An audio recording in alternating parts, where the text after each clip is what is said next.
Queen Elizabeth I, the mighty Gloriana, ruled England with incredible strength for 44 stormy years. But she was more than just a queen. She was like a force of nature. She stood firm against powerful rulers like Philip II of Spain, crushed the strongest naval attack Europe had ever seen, the Spanish Armada, and survived endless dangerous plots that would have destroyed weaker leaders. She was the last bright star of the Tudor family, the Virgin Queen, who used her power like a sword and changed England's fate forever. Yet, despite all her power, she feared one thing more than anything: what might happen to her body after death. And centuries later, her tomb would be opened to reveal a terrifying secret that still chills the blood. Every day of Elizabeth's reign was like walking a tightrope over deadly danger. Enemies were everywhere. Catholic fanatics who called her a heretic deserving death, foreign rulers plotting her fall, and traitors even within her own family. The greatest threat was her own cousin, the beautiful but doomed Mary, Queen of Scots. When Elizabeth finally signed Mary's death warrant, it haunted her for the rest of her life. Beneath her famous powdered face, behind the image of strength, was a woman tormented by a fear few could imagine: the horrifying fate that might await her corpse. In the cruel 1500s, embalming was not a gentle way to preserve the body. It was a brutal process. Picture it: cold stone slabs, sharp knives, and the violation of sacred flesh. The body was cut open, organs ripped out without care, and the empty spaces stuffed with strong-smelling spices, a desperate attempt to fight off the stench and rot that came for every dead body. Elizabeth was terrified of this. She begged her doctors to leave her body untouched and whole. She wanted to meet God as she had lived, pure, untouched, and still a queen, even in death. But once her life ended, her power vanished with her last breath. On March 24, 1603, Elizabeth died. Her powerful will could no longer protect her. Her body was placed on the cold embalmer's table. The royal surgeons didn't treat her with kindness, only cold necessity.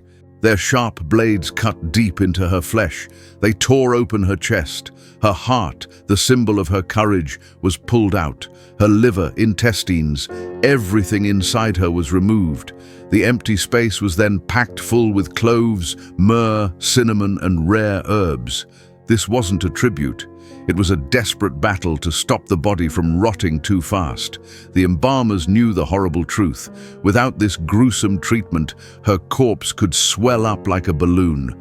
Gases would build inside her coffin like a bomb. If the coffin burst during her grand funeral, as had happened to others before, the Queen's rotten insides might explode in front of her mourning people. The embalming was not honor. It was a terrible delay of her body's decay. After the gruesome work, Elizabeth's body was wrapped in heavy crimson velvet, embroidered with Tudor roses, and placed inside a thick, lead-lined coffin. Her final journey began. The royal barge carried her down the River Thames, while thousands of grief-stricken people lined the shores. But they were mourning a lie. The people walking beside her coffin were secretly terrified. Despite all the embalming, the gases of decay still found ways to escape, slipping through tiny cracks in the lead. A sickly sweet smell of death clung to the barge, an invisible, terrible companion riding alongside the Virgin Queen. If the coffin had fully broken open, England would have witnessed an unspeakable horror, their beloved Gloriana exploding in a shower of rotting flesh on the sacred river. But the lead coffin barely held, this time. At Westminster Abbey, Elizabeth was laid to rest in a grand tomb. But even here, her story wasn't finished. Nearly 300 years passed. In the late 1800s, driven by Victorian curiosity, Dean Arthur Stanley received Queen Victoria's permission to open the sealed tombs beneath the abbey. Holding a shaking lantern, Stanley climbed down into the pitch-black underground chambers. The air was cold, thick, and heavy with the stink of centuries-old decay. He entered the darkness, where England's greatest queen had been forgotten. What Stanley found was horrifying. Elizabeth's once grand coffin was falling apart.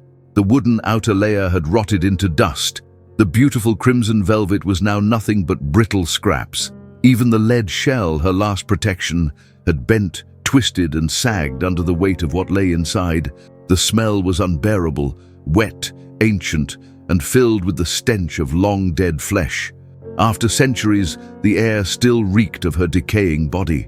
On the broken lid, Stanley could barely see the faded carving of the Tudor rose and the faint letters E.R. Elizabeth Regina.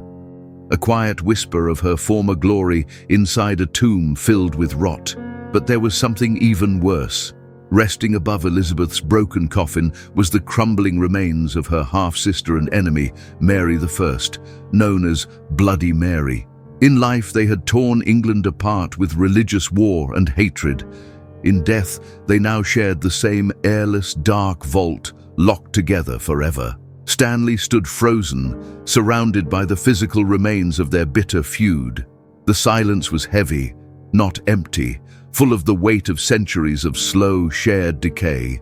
There was no sound, no one else, just the remains of two rival queens trapped together in a final embrace of rot beneath the stone.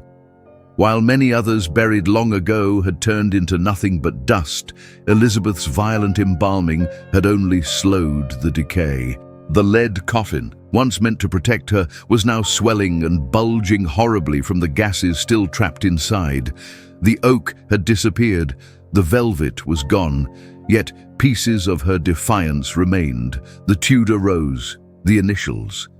But beneath the ruined metal and decayed finery was the truth that no one can escape. Her body was now only broken bones, rotted flesh, and the final remains of nature's cruel work. At that moment, Arthur Stanley did what time itself had not done for 300 years. He opened Elizabeth I's stinking coffin, and what he saw was not the glorious Virgin Queen, but a gruesome reminder of what death does to everyone. Even the creator of England's golden age, the untouchable Gloriana, who once commanded kings and nations, was now nothing more than collapsing bone, disintegrating velvet, rotting wood, and twisted, poisoned lead. The cold air carried one final royal scent, the smell of centuries of slow, unstoppable rot. Today, tourists walk across the shiny floors of Westminster Abbey, completely unaware of the horror below them. They admire the statues and grand monuments, not knowing the dreadful secret beneath their feet. They breathe clean air, free from the deadly gases that once seeped up from the tomb. They hear choirs singing, not the crushing silence of that black vault. Elizabeth's grand tomb still stands as a symbol of power, but beneath its peaceful surface lies the ugly truth. A rotting coffin, misshapen and dangerously fragile. It is an everlasting, chilling message written not in stone, but in decay. No crown, no empire, no legend can protect even the greatest ruler from death. Flesh rots, lead bends, velvet turns to dust. Queens and paupers alike are devoured by time. Even the grandest empires become nothing more than a feast for worms. Elizabeth, who once ruled oceans and empires, who outmaneuvered assassins and kings, now lies in a silent, rotting vault, her body reduced to fragile remnants and decaying velvet. Her legacy endures in books, portraits, and legend, but the flesh that once bore the weight of a crown has long surrendered to the forces of nature. Time is the final monarch, and none, not even the Virgin Queen, can escape its reign. If you enjoyed this video, do well to subscribe, leave your comments, and give us more video suggestions.